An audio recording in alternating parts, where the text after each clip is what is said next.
नमस्ते मित्रों, आपका एक बार फिर से हार्दिक स्वागत है। राजा मोरध्वज की कथा।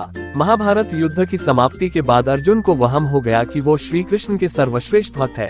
अर्जुन सोचते कि कन्हैया ने मेरा रथ चलाया, मेरे साथ रहे, इसलिए मैं भगवान का सर्वश्रेष्ठ भक्त हूँ। अर्जुन को क्या पता था कि वो केवल भगवान के धर्म की स्थापना का जरिया था।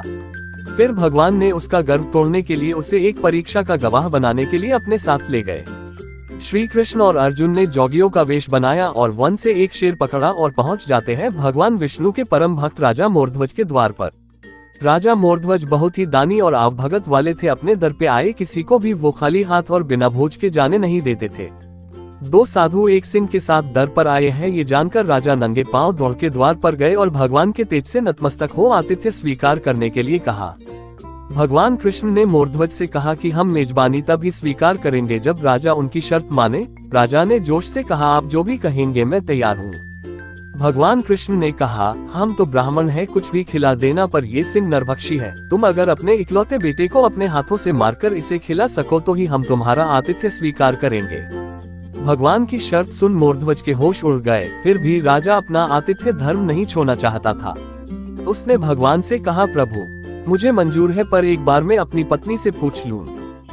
भगवान से आज्ञा पाकर राजा महल में गया तो राजा का उतरा हुआ मुख देखकर पतिव्रता रानी ने राजा से कारण पूछा।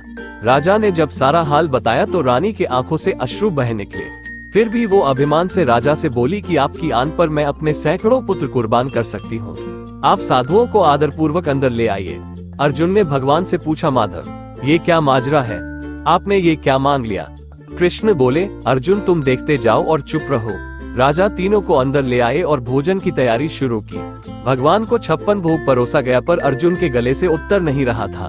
राजा ने स्वयं जाकर पुत्र को तैयार किया। पुत्र भी 3 साल का था, नाम था रतन कंवर। वो भी माता पिता का भक्त था। उसने भी हंसते हंसते अपने प्राण दे दिए, परंतु उफ ना की। राजा रानी ने अपने हाथों में आरी लेकर पुत्र के 2 टुकड़े किए और सिंह को परोस दिया। भगवान ने भोजन ग्रहण किया, पर जब रानी ने पुत्र का आधा शरीर देखा तो वो आंसू रोक न पाए। भगवान इस बात पर गुस्सा हो गए कि लड़के का एक फाड़ कैसे बच गया। भगवान रुष्ट होकर जाने लगे तो राजा रानी रुकने की मिन्नतें करने लगे। अर्जुन को एहसास हो गया था कि भगवान मेरे ही गर्व को तोड़ने के लिए ये सब कर रहे हैं। वो स्वयं भगवान के पैरों में गिरकर विनती करने लगा और कहने लगा कि आपने मेरे झूठे मान को तोड़ दिया है। राजा रानी के बेटे को उनके ही हाथों से मरवा दिया और अब रूठ के जा रहे हो, ये उचित नहीं है। प्रभु मुझे माफ करो और भक्त का कल्याण करो।